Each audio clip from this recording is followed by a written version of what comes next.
오늘 오이쿠스 성경 읽기 말씀은 이사야 17장에서 21장까지입니다. 그리고 오늘 새벽에 나눌 말씀은 이사야 17장 7절 한 절 말씀이 되겠습니다.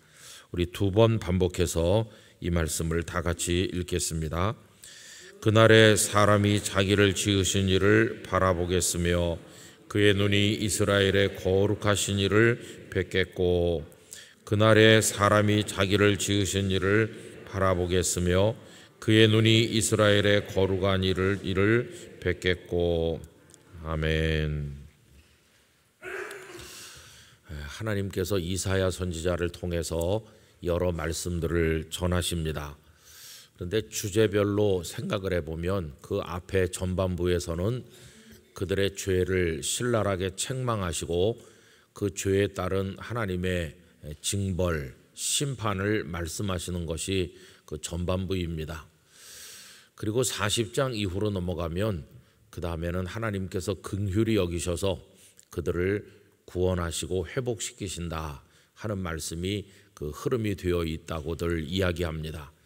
그래서 흔히 이사야서를 1장부터 39장까지 전기 이사야, 40장부터 마지막 66장까지를 후기 이사야 이렇게 부르는 학자들이 많이 있는데, 그런데 우리가 연연할 필요는 없지만은 그 말씀의 주제가 확연하게 달라지는 것만은 사실입니다.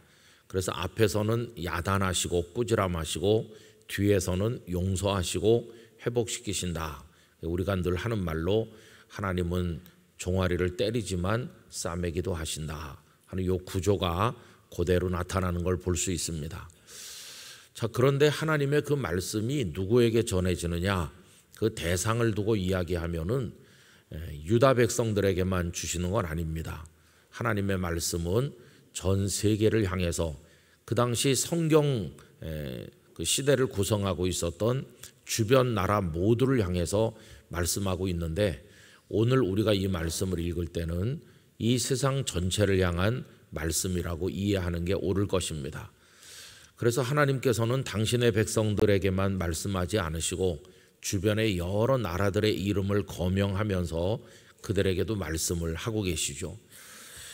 그래서 오늘 읽은 17장에 보면은 다메섹에 관한 경고다 이렇게 그 1절이 시작하고 있죠. 다메섹은 여러분 한 도시 이름인데 다마스커스, 다메섹, 그렇죠. 우리가 다메섹 그러면 가장 익숙하게 떠오르는 장면은 사도행전 9장에 사울이 다메섹에 있는 그리스도인들을 잡아오려고 가다가 우리 주님을 만난, 그래서 흔히 다메섹 도상 이렇게 표현하고 있죠. 이 다메섹은 많은 그 인류학자, 고고학자들의 연구에 의하면 사람이 지구에 살게 된 이후로 가장 일찍 만들어진 도시 중에 하나로 그렇게 이야기하고 있습니다. 그러니까 가장 오래된 사람들이 도시를 이루고 살았던 곳이 몇 군데 있는데 그 중에 하나가 여리고라고 하죠. 그리고 또 하나가 이 다메섹이라고 합니다. 여리고는 주전 8천년경부터 사람들이 집단으로 살았던 흔적이 발견된다고 하니까 BC 8천년이면 지금부터 따져서 거의 만 년 전부터 그냥 이렇게 개개인이 사는 게 아니라 성읍의 모습을 갖추고 살았다고 하니까 굉장히 오래된 거죠. 우리나라 역사를 보통 반만년이라고 하는데 거기다 갖다 대면 아무것도 아니다 하는 것을 알게 돼요. 이 다메섹도 그렇게 아주 오래된 도시 중에 하나로 알려져 있는데 그 다메섹의 주인이 수도 없이 많이 바뀌었습니다. 근데 이사야 선지자가 살고 계시던 그 시대에 이 다메섹을 중심으로 번성했던 나라는 아람이었어요. 아람. 그런데 그 이후에는 그 지역이 아수르로 넘어가고 주인이 여러 번 바뀌죠. 이 다메섹이 지금 시리아의 수도입니다. 현재는 시리아. 내전으로 인해서 막 엉망진창이 된 나라인데 그 수도가 지금도 다마스커스, 그대로 그 이름을 지키고 있는 거죠. 그래 여기 17장에 오면 다메섹에 관한 경고다 이렇게 말씀하는데, 근데 특이한 것은 다메섹에 대한 말씀 중간중간에 하나님의 백성의 이야기도 같이 나오고 있다는 것입니다. 여러분 왜 그러냐 하면 그 하나님께서 그 백성들을 치시는 채찍으로 사용하신 것이 강대국이거든요. 때로는 바벨론을, 그 전에는 아수르를 사용하셨는데, 그러면 그 바벨론이 딱 유다 백성만 침공하는 건 아니거든요. 여러 주변 나라들을 다 같이 이렇게 쳐들어가니까 유다가 고통받을 때는 다메섹도 고통받고 모압도 고통받고 암몬도 고통받고 이런 식으로 여러 나라가 다 같이 고통을 받고, 또 유다 백성이 구원을 얻을 때는 다메섹의 백성들 일부도 같이 또 구원받는 사람도 생기고, 이런 식으로 같이 연결되어 있는 걸 볼 수 있어요. 여러분, 국제 정세라고 하는 것은 한 나라와 한 나라의 관계로만 끝나는 건 아니죠. 그렇게 간단한 게 아니고, 지금 우리 대한민국이라는 작은 나라를 둘러싸고도 뭐 중국, 러시아, 미국, 일본 또 여러 나라들이 이렇게 자기들의 그 상황에 따른 이해 득실에 따라서 어떤 땐 동지가 됐다, 적이 됐다 하면서 이렇게 하지 않습니까? 그래서 요즘에 북한이 러시아와 밀착되는 거를 우려하는 사람이 많이 있는데, 6.25 나기 직전에도 북한은 소련과 스탈린과 김일성이 아주 밀착돼 있다가 결국 침략했고, 그때 모택동 중공은 팔짱 끼고 있었는데 나중에 중간에 개입한 거죠.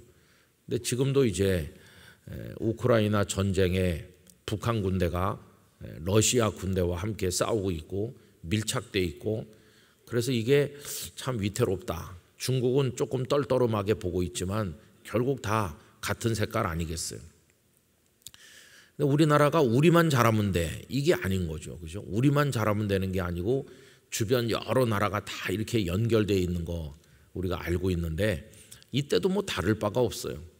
그래서 다메섹에 관한 경고지만 그 속에 하나님의 백성들에 대한 이야기도 섞여 나오는 것을 우리가 볼 수 있습니다.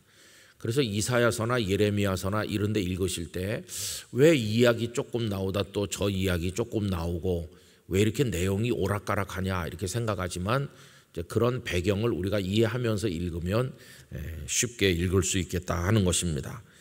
그래서 그 17장은 다메섹에 관한 경고로 시작을 했지만, 그 밑에 내려오면 하나님의 백성이 받게 될 구원에 관한 이야기도 나와 있어요. 4절로 내려가 보시면, 그날에 야곱의 영광이 쇠하고 그의 살진 몸이 파리하리니, 여기 야곱의 영광은 이제 하나님의 백성을 말하는 거 아닙니까? 하나님의 백성들도 영광이 쇠하고 살진 몸이 파리해지는 고통을 받게 될 거다. 그래서 그들이 굉장히 어려워질 거다. 그런데 그 어려움 속에서도 구원받는 소수가 있을 거다. 이렇게 얘기하는 거예요. 여러분, 거기 6절 말씀, 그러나 그 안에 주울 것이 남으리니, 참 표현이 기가 막히죠. 감람나무를 흔들 때에 가장 높은 가지 꼭대기에 과일 2-3개가 나무 같겠고, 무성한 나무의 가장 먼 가지에 4-5개가 나무 같으리라. 우리가 감람 그 열매를 다 따고 할 때 막 흔들어 대면 다 떨어지지만은 끝에 몇 개가 남는 것처럼, 떨어지는 건 멸망을 뜻하는 것이고 거기 남아있는 건 구원받는 걸 뜻하는 건데, 99%는 다 떨어져서 멸망하는데 끝에 몇 개가 남아있다는 거죠. 우리나라 가을 정취가 참 아름답습니다. 근데 가을에 시골로 가보면은 감나무에 감을 다 땄는데 손이 안 닿아서 놔뒀는지, 옛날 어른들의 너그러운 인심으로 까치들 먹으라고 놔뒀는지 모르지만 끝에 빨간 홍시가 한 3-4개씩 매달려 있는 걸 볼 수 있어요. 그렇죠? 딱 그런 걸 연상하면 됩니다. 다 떨어져서 멸망하는데 몇 개가 남는다. 여러분, 이건 뭘 말해주느냐 하면 구원받는 사람은 아주 소수다 하는 걸 말해주는 거예요. 아주 소수다. 그래서 기적같이 구원을 받는 거예요. 자, 그러면 이제 오늘 읽은 7절로 왔죠. 7절 다시 한번 다 같이 읽어보겠습니다. 그날에 사람이 자기를 지으신 이를 바라보겠으며 그의 눈이 이스라엘의 거룩하신 이를 뵙겠고. 8절에 보면 그 전에는 이 사람들이 뭘 바라봤냐 하면 자기 손으로 만든 제단, 그거를 바라봤었거든요. 우상을 바라봤었는데 이제는 그런 우상의 제단을 더 이상 바라보지 않을 것이다. 자기 손가락으로 지은 아세라나 태양상을 바라보지 않을 것이다. 이제는 우상을 다 버린다는 거예요. 그동안 이 우상을 만들고 하루 종일 우상을 바라보고 했는데 아무 소용이 없었다. 그런데 희망 없는 우리를 가지 끝에 남은 몇 개처럼 구원해 주시는 분은 따로 있구나. 그분이 누군가 하고 눈을 뜨고 바라보니 그분이 바로 하나님이신 것이, 그게 이제 7절인 것이죠. 그래서 우상의 제단 따위는 더 이상 바라보지 않고 자기를 지으신 이를 바라보겠으며 이스라엘의 거룩하신 이를 뵙겠다. 이렇게 나오는 거죠. 하나님을 바라본다는 말 속에는 고백이 있는 겁니다. 하나님, 저의 죄를 용서해 주십시오. 어리석어서 그동안 제가 우상의 제단만 바라보고 우상을 사모하고 우상이 나의 구원자인 줄 알고 있었는데 희망 없는 이 죄인을 긍휼히 여겨서 살려주셔서 이제 정신 차리고 보니 날 구원하신 분은 우상이 아니고 하나님이시군요. 이러면서 그동안의 죄를 자복하는 마음으로 이제는 내가 하나님만 일평생 바라보겠습니다. 그게 이제 7절 속에 흐르고 있는 뜻입니다. 여러분, 우리는 오늘 이 말씀을 통해서 이제 구원의 은혜를 다시 한번 생각하게 되는 거죠. 구원이라고 하는 것은 그냥 너도 받고 나도 받고 그냥 푼돈 투자하면 싸구려 물건 사듯이 다 살 수 있는 그런 값싼 구원이 아닙니다. 그 본 회퍼 목사님은 그리스도인이 예수 그리스도를 통해 얻는 구원을 아주 값비싼 은혜다, 그렇게 표현했어요. 어느 정도 값비싸냐 하면 하나님께서 우리를 구원하시기 위해서 대가를 지불하셨는데 그 대가가 독생자 예수님이었다. 독생자 예수님을 값으로 어떻게 매길 수가 있겠나. 최고로 비싼 대가를 지불하시고 우리에게 주신 은혜가 구원이기 때문에 구원의 은혜는 가장 값비싼 은혜다.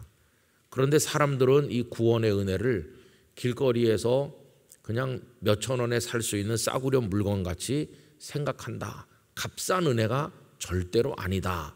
그런 이야기를 많이 가르치시지 않았습니까? 여러분, 우리가 구원받은 게 100이면 100사람 다 받는 구원을 받은 게 아니거든요. 가지 끝에 몇 개 남는 것처럼 소수가 받는 구원을 받았기 때문에 이게 얼마나 놀라운 구원인지를 깨달아야 되고 하나님 앞에 감사하고 또 감사해야 되는 것이, 우리 영락교회 성도님들의 마음속에 하나님 주신 이 구원의 은혜 정말 내가 간신히 받았구나, 아무 자격도 없는데 내가 어떻게 이런 구원을 받았나 하는 그런 감격이 날마다 솟아나기를 간절히 바랍니다. 전에도 말씀드린 기억이 있습니다마는 곽선희 목사님 목회하실 때 소망교회 성도겠죠. 어느 성도 가정에 가니까 잘 사는 집인데 그 안방, 큰 안방 벽에다가 다 떨어지고 너덜너덜한 룩색이라고 하죠. 옛날 등에 매는 배낭 같은 거, 그거를 떡하니 가운데 붙여놨더라는, 걸어놨더라는 거예요. 아니, 이렇게 훌륭한 방에 안 어울리게 전 넝마 쪼가리 같은 다 떨어진 룩색을 왜 걸어놨나 했더니 그 집주인이 하는 말이, 목사님, 저게 날 살린 겁니다. 자세히 보세요. 저 구멍이 숭숭하죠? 6.25 때 저걸 등에다 메고 그분이 달려 내려오는데 인민군들이 총을 쏴가지고 맞은 겁니다. 그런데 거기 맞은 겁니다. 그래서 거기 구멍이 숭숭 뚫리고 속에 물건들이 있었는데 그게 마치 방탄복 입은 것 같이 돼가지고 이분은 구사일생으로 목숨이 살아난 겁니다. 그래서 그거를 벽에다 붙여놓고 저겐 하나님의 은혜다, 하나님의 은혜. 저 구멍난 룩색을 보면서 평생 하나님이 어떤 상황에서 나를 살리셨나, 이 은혜를 잊지 않기 위해서 그걸 걸어놓는다, 그렇게 이야기하더라는 것입니다. 여러분, 구원의 은혜라고 하는 것은 그렇게 구사일생 하듯이 얻은 구원이에요. 구사일생, 아무 희망이 없었는데. 그래서 아슬아슬하게 구원받은 사람 얘기하자면 할 얘기가 많아요. 예수님 십자가 옆에 매달려 죽은 그 강도, 그 사람은 숨 떨어지기 직전에 구원받았으니까 얼마나 아슬아슬하게 구원받은 겁니까? 근데 주님께서 그를 거절하지 않으신 것이죠. 에이, 그 사람은 강도 아니었냐? 여러분, 주님이 보시면은 저 백층 꼭대기에서 밑에 걸어가 다니는 사람 다 똑같이 점으로 보이는 거나 같아요. 저 위에서 보면 150cm하고 180cm하고 차이가 눈에 보일까요? 다 똑같이 보이는 것처럼 하나님의 눈으로 보면 우린 다 똑같은 죄인이거든요. 누구는 넉넉하게 구원받고 누구는 간신히 구원받는 게 아니라 우린 다 이미 희망 없는 죄인인데 하나님의 은혜로 정말 간신히 예수님 날 위해 죽으셨기 때문에 살아났다는 걸 생각해야 됩니다. 이 구원의 은혜는 그런 것입니다. 그래서 우리가 오늘도 하나님의 자녀가 된 것이니까 얼마나 감사합니까? 뭐 하나님 앞에 믿음 생활하면서 이런저런 투정을 하는 거는 너무도 이게 잘못된 것이에요.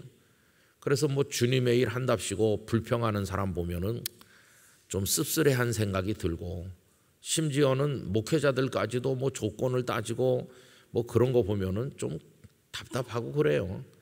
그냥 주님을 위해 사는 거지. 우리 선배들 생명까지 내놨는데, 근데 뭐 좀 불편하다고 원망하고 뭐 좀 이렇다고 성도들 원망하고, 또 성도들도 뭐 좀 이렇다고 다른 성도를 원망, 그런 거 보면은 구원받은 거 맞나 그런 생각이 들 때도 있어요. 주님 날 위해 죽으신 거 생각해 보면 방금 부른 찬송처럼 만입이 내게 있어도 그 만입 중에 한 입으로도 원망할 수 없어요. 만입을 다 동원해서 하나님을 찬송하는 것밖에 할 수가 없다는 것을 생각해야 됩니다. 여러분, 날마다 구원의 기쁨으로 충만하시기를 기원합니다. 요새 여기 베다니 광장에 이거 돌 까는데 거의 다 됐는데 비가 쏟아져 가지고 저게 이제 방수한 거거든요. 그 베다니 홀로 물 스미지 않게 하려고 30년 됐기 때문에 방수를 다 하고 이제 돌을 새로 까는 거거든요. 근데 이제 며칠 전에 비가 오니까 수요일 밤에 여기서 기념관으로 가다 보니까 갑자기 비가 와가지고 거기 염전에 물 고이듯이 그 네모난 거기 물이 고인 거예요. 몰랐어요. 어둑어둑해서 저도 발을 들여놓으니까 발목까지 폭 빠졌어요. 빠진 분이 한두 분이 아닐 거예요. 첨벙첨벙 하면서 건너가가지고 거기서 이제 수요일 밤에 모임을 했는데, 그 어떤 분들이 야, 여기 왜 널빤지라도 갖다 놓지 않았나, 그렇게 했을 것 같다. 아니면 양수기를 해갖고 물을 빼던지 해야 되는데 뭐 갑자기 쏟아지는데 뭘 어떡하겠습니까? 화난 분도 있겠다, 그런 생각이 들기도 했어요.